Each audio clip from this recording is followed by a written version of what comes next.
Yo, what is up, folks? MTG here with Naya Adventures featuring Pia Nalar. It's a really sweet, really synergistic deck. Let's get into it. So we've got an adventure shell here. We're actually playing Innkeeper here. We've got a lot of quite cheap adventure creatures, and so the cast ability you can trigger a couple of times. But you're also playing a couple of early creatures that you kind of want to keep around, be it Questing Druid and Pia Nalar. And so rather than Edgewall Innkeeper kind of soaking the bullet one of your opponent's early removal spells, and then you kind of just stuck with a bunch of 3-drops, hey, here there's actually pressure for them to use on other things. So, Innkeeper, really strong here, obviously card advantage engine. At 2 then, I've already mentioned them, we have some pretty awesome creatures. Questing Druid has kind of taken over several different formats now, both modern and even legacy. It's kind of made an impact in. 1 green for a 1/1. It's got that Quirion Dryad style ability. Whenever you cast a spell that's not green, it gets a counter. And there's the Seek the Beast Adventure, access up to cards in your library. Till your next end step, you may play those cards. Really strong all round. It's good early game, you get to build up a creature. It's good late game, you get to get a bunch of free spells. Awesome. Pia is a really awesome one to synergize with adventures. It triggers on casting spells from exile. Obviously, when you adventure a spell, cast the sorcery half, it goes into exile, and then you cast the creature half from exile. So all those things trigger Pia. If you hit lands, like you might do off Questing Druid, or, which you'll get to, Showdown with the Scalds, it also triggers it as well. And whenever you play a land from exile or cast a spell from exile, make a 1/1 Thopter artifact creature with flying, and Thopters you control haste. So really powerful, all in on 4 copies. Really good. Because we're going to go wide with Pia and go wide on the board, we also have Pollen Shield Hare, another cheap adventure creature. Green for Hare's Raising, gives a creature you control vigilance turn to turn, and +X/+X for X number of creature you control. There's a big buff if you've got a flying attacker to put this onto, like for example a Thopter, really strong. And then also, creature tokens you control get +1. Nia's making tokens, so Pia's making tokens, Luster Beast's making tokens. We've got a lot going on here. So Pollen and Shield Hare as well, really good. So here comes a Fateful Absence. One thing here is if you're going to look to play the deck in Pioneer, you want to play Chains to the Rocks. We unfortunately do not have access to that on Arena yet. Wizards Please, again, just another card we're kind of waiting on, but Fateful Absence kind of doing a decent job of staying home here. First star removal, Creatures of Planeswalkers, hey. And then, of course, playing an adventure deck, we've got our 4 copies of Lucky Clover, doubles all your adventures to the sorcery spells, whether that be, hey, get even more spells for free off Seek the Beast, even more buffs off of Pollen Shield Hare, which means you can actually put it onto 2 different Thopters, kind of diversify, make your opponent have to kill both of them. And again, like, hey, doubling Bogus Giant is just backbreaking. Luster Beast gets a bit more tokens. Hey, sweet. The other thing we haven't talked about yet at the top here is Virtual Loyalty, which we'll get to for another adventure here to make a bunch of knights. Awesome. Yeah, so Lucky Clover really important. You've got a bunch of like really core cards here, but they all synergize very well together. And even if you like necessarily draw them in, you can win without having to go all in on Clover. Here is like another really good alternate win condition. At 3, we have like the old classics. We've got Love Strip Beast and Bogus Giant. Bogus Giant basically dictates what 2-drops can actually be played in the format. It's a bit of a stomp check. Notably, normally can't kill Greasefang, but with Lucky Clover we can actually facilitate that. Obviously, 2/4, excellent. Versus aggro decks, you just wipe 2 other creatures, awesome. And then obviously you get the 4/3 off the end of it, which could also trigger your other stuff, whether that be Pia or Edgewall Innkeeper, which is really nice. Luster Beast, really big body versus aggro decks, but then be able to go wide with the tokens, especially when you've got ways to trigger them. Yeah, really strong. And then kind of holding everything together. We'll go Virtue first. So Virtue makes the Knight token. It's another good thing to do on 2. But later in the game, 5 mana at the beginning of your end step, put a +1 counter on each creature you control and tap those creatures. So hey, we get to go wide with all these tokens. Here we get to just make them huge and get to make them bigger each turn. Sweet. 5 mana would normally be quite a lot, but because of drawing extra cards of Innkeeper, we're going to see extra cards, we're going to hit our land drops of Questing Druid, or the last card in the deck, Showdown of the Scalds. Kind of the engine keeping everything together. 2 red, white, X, and it's a saga. First step, exile top of cards to your library. Until the end of your next turn, you may play those cards. Okay, sweet. So a bunch of card advantage straight away. Whenever you cast a spell this turn, put some counter on top creature you control, and this does this twice. And so, especially again with the Thopters being amazing things for you to power up, but even so, you've got a bunch of different beastie creatures. You can make them huge. And a bunch of card advantage as well. So, really strong holding together. The lands, fairly straightforward. 4 Jetmere Gardens, 4 Temple Garden, 4 Sacred Foundry, 2 Inspiring Vantage, 4 Stomping Ground, 4 Copperline Gorge, 1 Besage, 1 Mountain. We have an interesting one where we have like a lot of different 1 mana and 2 mana things to do with all the different adventure effects. And so actually the Jetmere Gardens don't hurt you so much. But hey, the shout out to again, in Pioneer, you want to play Chains to the Rocks. The sideboard, I am going to play best of one today. I've been a bit under the weather, unfortunately, so I've not been putting as many videos out, and I don't have much time at the minute. But hey, more stuff coming, obviously, with a new set, really hyped. But I will provide you with the sideboard here. 2 copies of Rending Volley, just excellent versus Greasefang, also great versus Spirits, Mono White, Mono Blue, all that kind of stuff. Angels. 3 copies of Rest in Peace, Graveyard Hate versus Greasefang, etc., etc. Damping Sphere, there's actually 3 copies kind of floating around here. This is for the blue-white field deck. 2 copies of Giant Killer. Hey, it's another adventure card that was your adventure stuff, and you can kind of like try and search for it. Well, not search for it, but kind of like dig towards it with Questing Druid and Showdown. There's some nice removal there. 3 copies of Redain. Hey, basically zoning your opponent off of non-creature spells. So like versus things like Enigmatic Fires or versus control decks, they've got 4 mana cards they want to cast. You just make them cost 2 more. Really puts a bit of a bind on them. And then lastly, 2 copies of Brotherhood's End. A bit of a shout out, like you want a sweeper. Versus aggro decks, you can kind of play more of a control game, like play around here and have a Luxtrip piece. I've got like Bunker Giant to remove your things. I want to set up a Lucky Clover Bunker Giant. And then Brotherhood's End kind of plays into that, but you just be able to tap a sweeper. And if you play against something with a bunch of artifacts, it also cleans that up too. Anyone trying to hammer you or anything like that. So, that is the deck. Let's hop into some best of one ranked. If you're not already, please do subscribe to the channel. I'd really, really appreciate it. Help support me, etc. etc. Alright, let's go. Alright, first match with Naya Adventures. We'll probably only play a couple, but hey, so it goes. We have a weird hand, like we've got Gemma Gardens as a double Call Lingo, which is fine. That kind of hair is a bit awkward by itself as a threat. It's better when you've got other things that are making tokens of playing to the board to get the most out of it.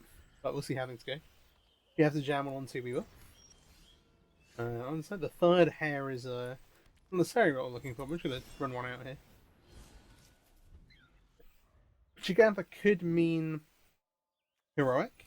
It could also be kind of go wide deck. No, there's this. I will absolutely block this. And trade. Given that I don't have a practice spell right now. Okay, nice. Let's go ahead. Oh, that's the wrong color. Let's go ahead and make a token. And I will go ahead and pair up as well. Anti-synergy here with the Lost Rupees in particular, but hey, get some value in the meantime. Building up to Showdown. I want to use that as a bit of a refill once we've done some more stuff. Gonna make a token and do this. We can just like hair up here. The problem with the Lost Rupees is that I actually can't attack. A weird one.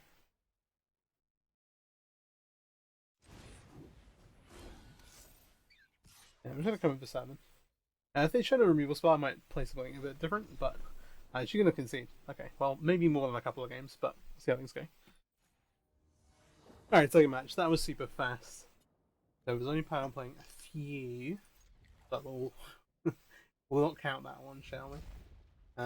This is a weird, awkward hand. So you've got double these lands. I may end up shocking this anyway. I'm just going to leave with Inspiring Vantage. That represents the most things that we can't be. Although we're not, I guess, like Heroic and Hogak. So I guess you imagine a 1-drop. Having some slight audio issues. I wanted to record this for Friday. I've just been super ill all week. But now I'm having some problems. I've done what I can to save as much as possible. I'm just going to go here. And just instant speed this in. Everything else is kind of better off a bit later. At this point. You can also maybe ambush something in combat. That'd be kind of sweet. Yeah. Don't forget, this also, the Seek the Beast being at instant is also pretty nice. Ooh, okay. Reserve. If we just build a bit of a board here. I'm gonna go like carries of untap. I'm gonna shot the stomping ground here. I'm gonna. This is vigilance, but I don't really wanna. Yeah, okay. I'm just gonna go Heartless Desire into a pollen here. Sure, I'll tap with this. And hey, do I have a couple of real spells here? But we're gonna have to kind of work our way through them anyway. We want to be at the point where when we have our 5th land, we can just slam the Virtue Loyalty. So I'm fairly happy with things dying. I don't really want to risk. I don't want to mess around with this. I think we can just go do this here and no blocks on these and take 3. Got a fairly high level. Like, sure. It's making sure we don't get exposed completely by having the Pollen Shield hair pinged off. If they decide to sacrifice Fernagle Firebrand for it, that's totally fine. 1, 2. Ooh, they get to 2 for 2. 2 for 1.5 ish. Then kill the hair, which will kill the knight. It's quite cool.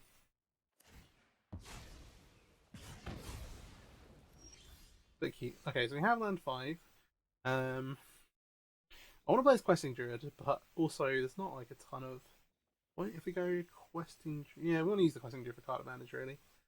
So I want to build as big a board as possible before we go loyalty next turn. Maybe we don't. We probably don't need the card advantage versus. Yeah.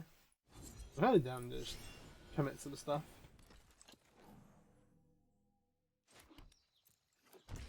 They're still on land as well, so we're kind of incentivized to try and punish their kind of slower draw as much as possible.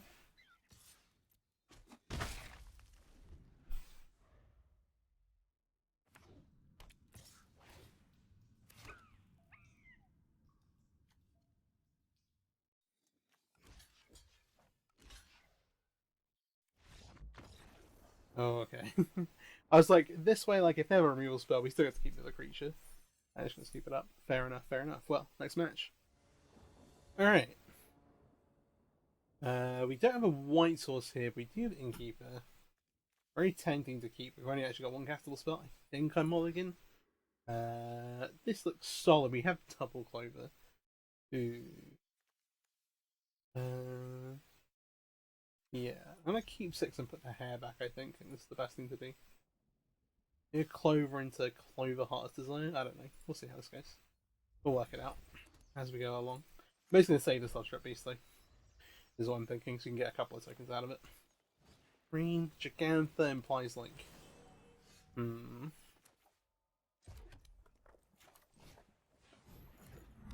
I want to hit a land here. I'm trying to think, if I don't hit a land, do I just put my Questing Druid over? Gonna take some damage. Yeah, red green boats, or red green aggro of some description. Okay, we hit the land at least. There's some options. I'm pretty happy to just double Bone Crusher this. And say go. Yeah. Even though we have another one here. Just making sure we don't take like a ton of damage. Because the Stormseeker being in play represents like, I don't know, like 8 next turn, we'd be on a very low life total. And if they're playing more of an aggro deck, then okay. Fable, Elf. So he drew extra Bone Crusher. Can Clover make 3 creatures? Or we can kill 2 of these things.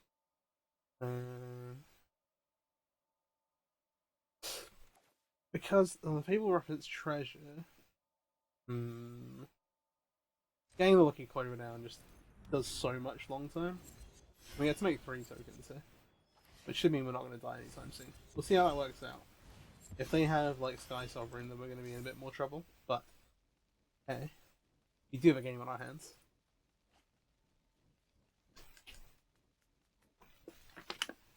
So if we untap, don't draw a land. And we want to hit one. I think we Questing Druid, like Seek the Beast. And see what happens here. I'm very happy to just block with all of these. Not really relying on them. They have 5 mana. See what they have interaction wise. So I'm wondering, like, oh, do they have like a Bone Giant? They're gonna one of these. The other thing is that with the Fable flipping, I don't want to give them too much. At least not casting that this time. We have triple. I think I need to play this.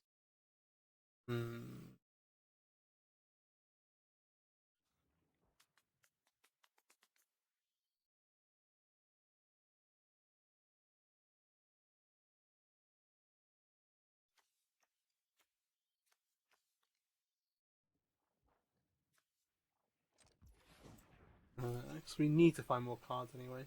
Still, your next end step. Yeah, okay. As much as I like to say the Besage, I think we can't.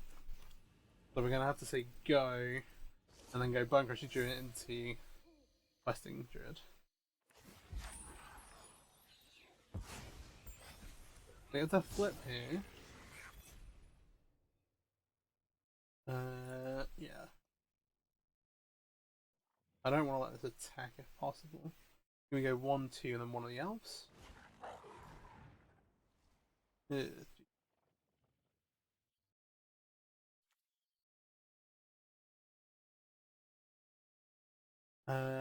else can we hit? We don't have another removal setting.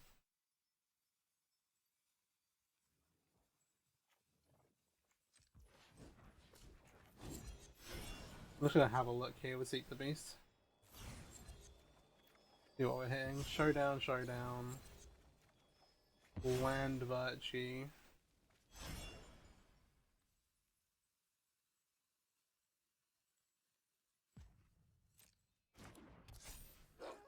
Oh, it's flipped. Let me take some damage here.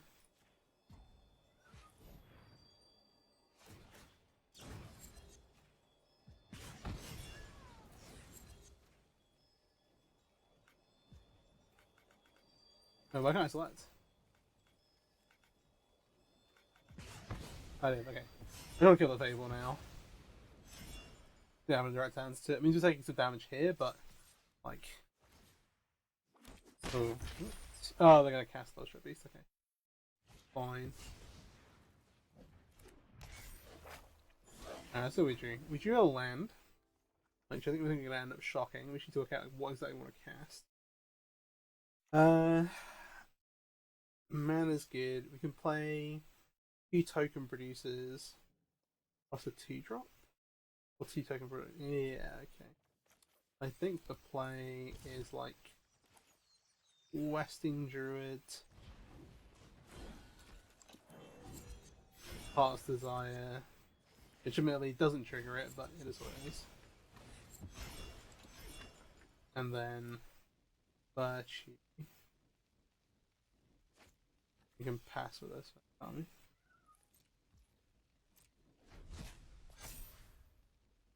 Oh, we can't. Oh my gosh. Oh, I'm done. Okay, I'm done. Yeah, they were exiled to Questing Druid. Oh, jeez. That was bad. I think we just died to this many Fables, though, eventually.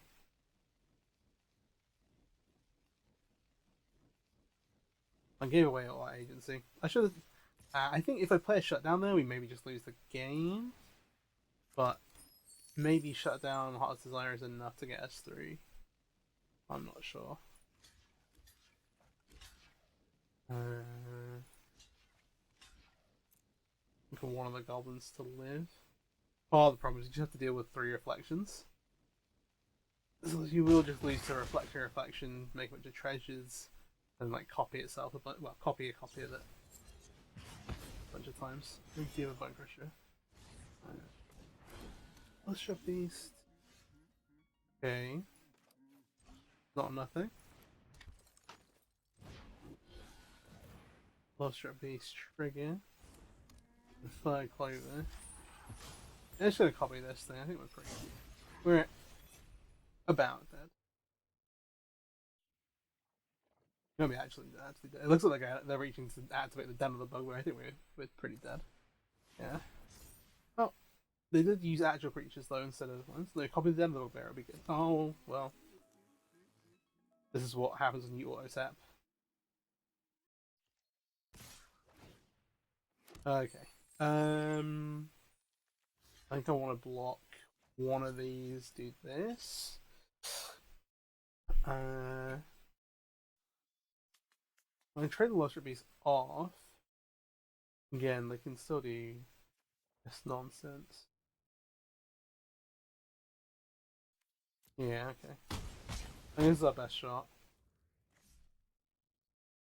The 3 mana, they can focus a giant. Okay, so they don't have mana to really activate this again.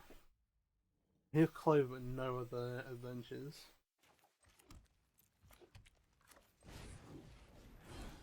Yeah, I assume we're just dead. Oh, I can't believe I did that. Yeah, they can make a bunch of illustrated beasts. Let's just concede this. Alright. Well, I punted. I forgot about the question. I forgot we don't just get to keep the cards forever. Alright, yeah, that was a massive punt from me. But hey, we will try and redeem ourselves. This I think will be the last game. See how it goes. Opponents on the play. We've got a pretty solid hand here. I'll keep it.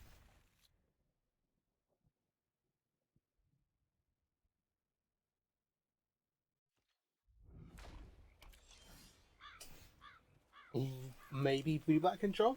Could also be like fairies slash rogues. Well, rogues slash fairies, I guess. Oh, well, yeah. But maybe blue black, which is interesting. In for one. They just go and keep a staff land. We want to get the most out of all our resources here, which means maximizing the Questing Druid and maximizing the Showdown.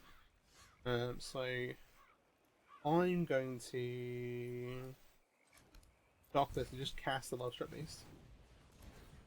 Make sure we get our draw trigger, and then we'll move to combat.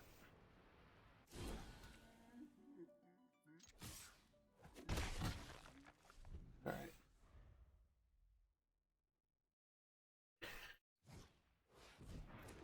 Seed Shark. Oh golly.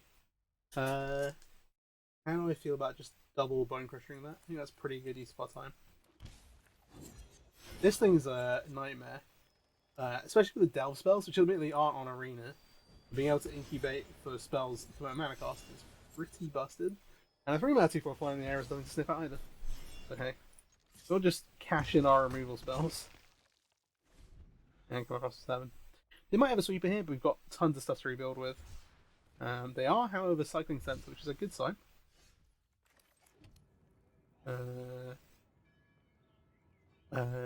We present lethal, but we actually get to cast. Actually, I really want to end step virtual loyalty. Get a combat.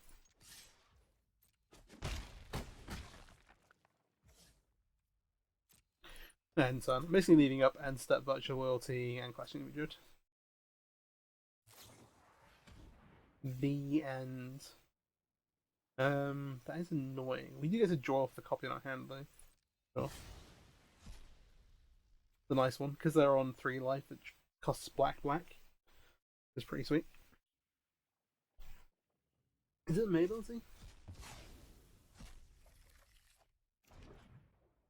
No. Anyway, they know about that now. The shield has a bit of surprise damage maybe, which is kind of sweet as well. Land number 4. There we go. They know about the virtue. Let's try and make a knight.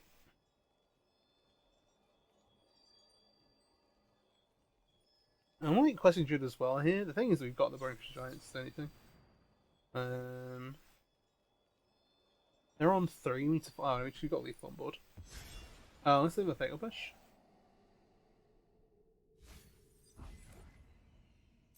Just untap. They know about the Pollen Shield here. We can just pump this for 1 and attack in. If they have a Fatal Push, then they live. But yeah. Alright, nice. Well, I'll see you in the post game wrap up. Alright, in the post game, yeah, some pretty very solid victories there. We probably would have won all 4 matches if I hadn't punted on the Questing Druid. It's just a bit of a lack of experience playing with the card. I just totally forgot that we just lose the cards. I could have just cast the Virtue. You probably lived for a lot longer with 3 2/2s in play. But it is what it is. Overall, though, you can see the absolute like power of the deck here in Explorer, and also again, it just gets better if you take it over into Pioneer as well. You can play Change the Rocks in a 1 mana as a 1 mana removal spell, and it's just really efficient. I recommend it. Obviously, I haven't played this through today, but I think the sideboard is really solid if you're looking to do that. And the deck is like very, very like consistent. You've got so much like so many cards to kind of hold everything together. Like Questing Druid to make sure you're hitting lands and to give you more value later on the game. Showdown on the Scalds. These two kind of mean that like you can play a pretty good grindy game into the late game. We'll do it too late versus some of the like really big mana decks.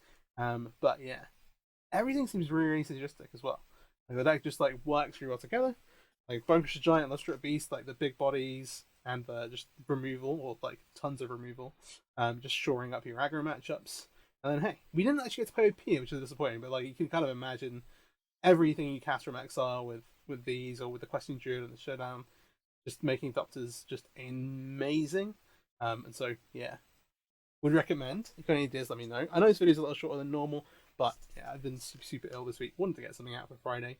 We see new set coming out next week. I'm hoping, like, well, not next week, the week after, but on the 14th on Arena. I'm hoping to get access for the streamer event on the 9th, but we'll post about that, I think, and should hopefully get some cool stuff going. And we'll have my usual kind of like Pioneer and Explorer set review out sometime next week. I think we'll get the full set revealed on this Monday, as it's pre-release weekend next weekend. So sweet, lots of stuff to be excited about. Hope you enjoyed the video. If you did, please do like it. Subscribe if you've not already. Share it around. I really appreciate it. The deck is amazing. Would definitely recommend. Especially like, hey, it's like the ladder's just reset. This is a perfect deck to climb with, I think. And yeah, take care. Thanks for watching. Peace out.